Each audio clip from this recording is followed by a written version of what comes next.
Putin आधी जंग तो अपनी रणनीति से ही जीत लेते हैं। जिस हाइमार्स पर बाइडेन फक्र करते थे, अब वही हाइमार्स यूक्रेन में फेल साबित हो रही है। पुतिन के जनरलों ने हाइमार्स को तबाह करने के लिए एक ऐसा डिफेंस निकाला है कि अमेरिका के जनरल भी हैरान रह गए हैं। यूक्रेन अमेरिका के हथियारों की कब्रगाह साबित हो रहा है और ज़ेलेंस्की के लिए हालात हर दिन मुश्किल होते जा रहे हैं।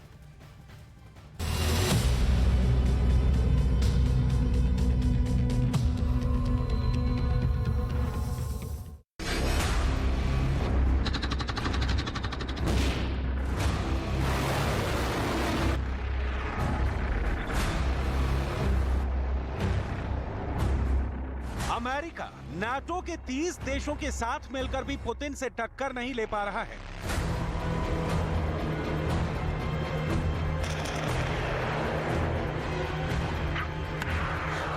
जंग यूक्रेन के अंदर चल रही है और हालत ताइवान की पतली हो रही है,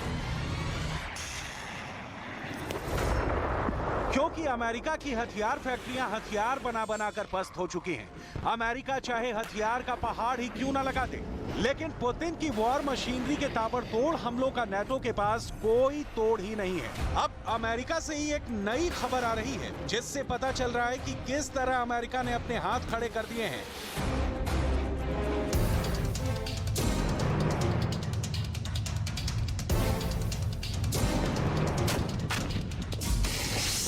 दरअसल ताइवान इस वक्त चीन के साथ भारी तनाव के हालातों को झेल रहा है। ऐसे में ताइवान ने अमेरिका से हिमार्स से लॉन्च होने वाले GLSDB स्मार्ट बॉम्ब मांगे, लेकिन अमेरिका ने हाथ खड़े करते हुए कहा कि अभी यूक्रेन उसकी प्राथमिकता में है और इसलिए वो ताइवान को इन बमों की सप्लाई नहीं कर सकेगा। अब ऐसे में ताइवान के हाइमार्स रॉकेट लॉन्चर बेकार हो गए।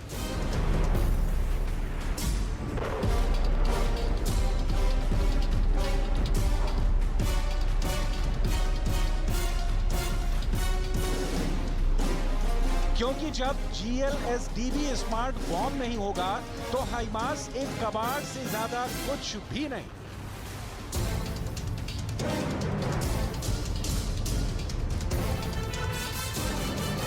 और यही तो शी जिनपिंग भी चाहते थे कि ताइवान हथियार मांगे और अमेरिका इनकार कर दे।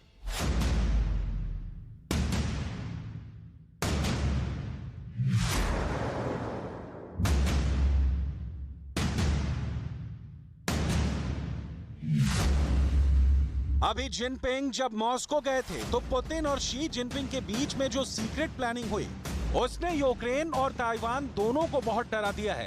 ये पूरा प्लान आगे हम डिकोड करने वाले हैं। बात अगर सिर्फ ताइवान तक ही सीमित होती तो फिर भी अमेरिका की हथियार फैक्ट्रियों की इज्जत बच जाती। दरअसल यूक्रेन से एक ऐसी खबर आ रही है जिसने बाइडेन को बहुत ज्यादा बेचैन कर दिया है। बाइडेन खुद भी बहुत ज्यादा परेशान हो गए हैं। उसकी वजह यह है कि पुतिन ने यूक्रेन को अमेरिका के अत्याधुनिक हथियारों की कब्रगाह बना दिया है।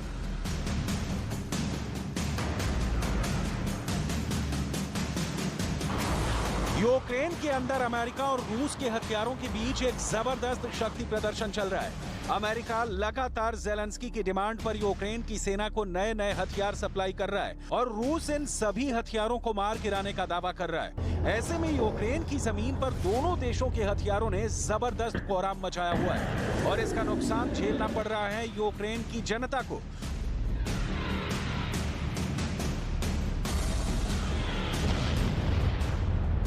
रूस ने दावा किया है कि उसके खतरनाक एयर डिफेंस सिस्टम ने एक दिन में 18 हाइमर्स मल्टीपल रॉकेट लॉन्चर खत्म कर दिए हैं। इतना ही नहीं, रूस ने यहां तक दावा किया है कि उसके एयर डिफेंस ने एक GLSDB गाइडेड मिसाइल को इंटरसेप्ट किया है। ये वही हिमार्स रॉकेट लॉन्चर हैं जिस पर अमेरिका के राष्ट्रपति जो बाइडेन को बहुत फख्र था। जब जो बाइडेन कीव के दौरे पर आए थे उस वक्त भी उन्होंने अपने बयानों में हिमार्स का जिक्र किया था और हिमार्स के प्रदर्शन को वो बेहद संतोषजनक बता रहे थे। इतना ही नहीं, पेंटागन से होने वाली प्रेस ब्रीफिंग और व्हाइट हाउस की तरफ से भी ये दावा किया गया था कि हिमार्स ने रूस की आर्मी की कमर तोड़ रखी है। लेकिन पुतिन के जनरलों ने हिमार्स का भी तोड़ निकाल लिया।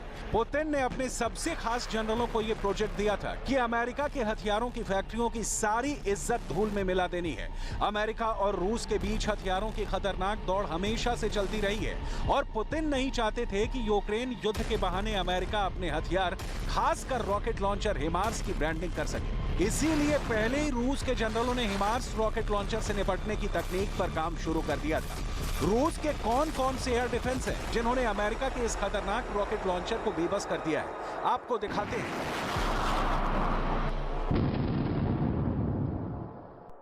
ज़ेलेंस्की की आर्मी हिमार्स के वार से व्लादिमीर पुतिन की फौज पर कहर बरपाने के दावे कर रही थी, लेकिन अब एयर डिफेंस सिस्टम पैंट्सिर S-1 के जरिए हिमार्स को फेल कर दिया गया। रूस के रक्षा विशेषज्ञों के मुताबिक अब पैंट्सिर S-1 अमेरिका के रॉकेट लॉन्चर हिमार्स को पलक झपकते ही ढेर कर देता है। दरअसल रूस ने अपने एयर डिफेंस सिस्टम पैंट्सिर S-1 को अपग्रेड कर दिया है। पैंट्सिर S-1 का नया वर्जन 360 डिग्री अपग्रेड हो चुका है। नया पैंट्सिर S-1 अमेरिका के हिमार्स को इंटरसेप्ट कर मार गिराने की कुव्वत रखता है।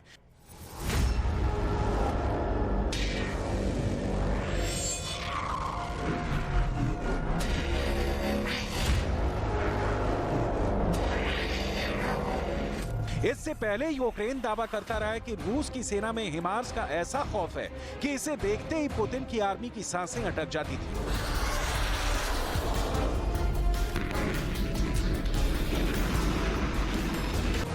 लेकिन रूस के रक्षा मंत्रालय ने वीडियो जारी करके ज़ेलेंस्की के सारे दावों पर प्रश्न चिन्ह लगा दिया है।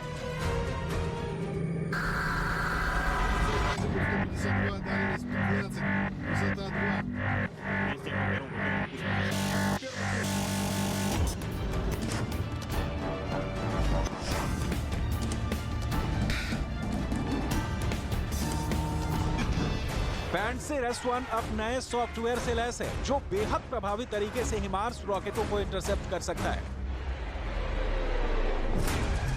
पैंट्सिर S-1 एयर डिफेंस सिस्टम हवा में अपने टारगेट को 360 डिग्री की रेंज में बर्बाद कर सकता है। पैंट्सिर S-1 ड्रोन, हेलीकॉप्टर, MLRS और लड़ाकू विमानों को भी तबाह कर सकता है। पैंट्सिर S-1 आवाजाही के दौरान भी अपने टारगेट को निशाना बनाने में सक्षम है। इसमें कोई शक नहीं कि रूस का एयर डिफेंस सिस्टम पूरी दुनिया में अव्वल दर्जे का है। खुद पुतिन ने एक दिन पहले इसे लेकर क्या कहा था, वो गौर से सुनेंगे तो आपको बहुत बड़ा मैसेज मिल जाएगा।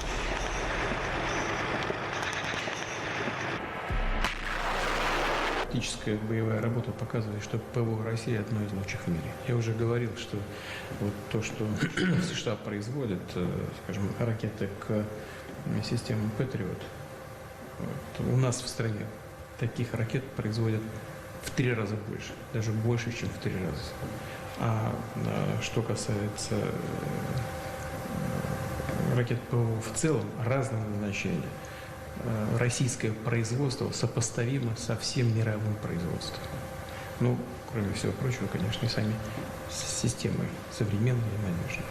Но, тем не менее, конечно, все бывает, но в целом सिस्टम работает исправно।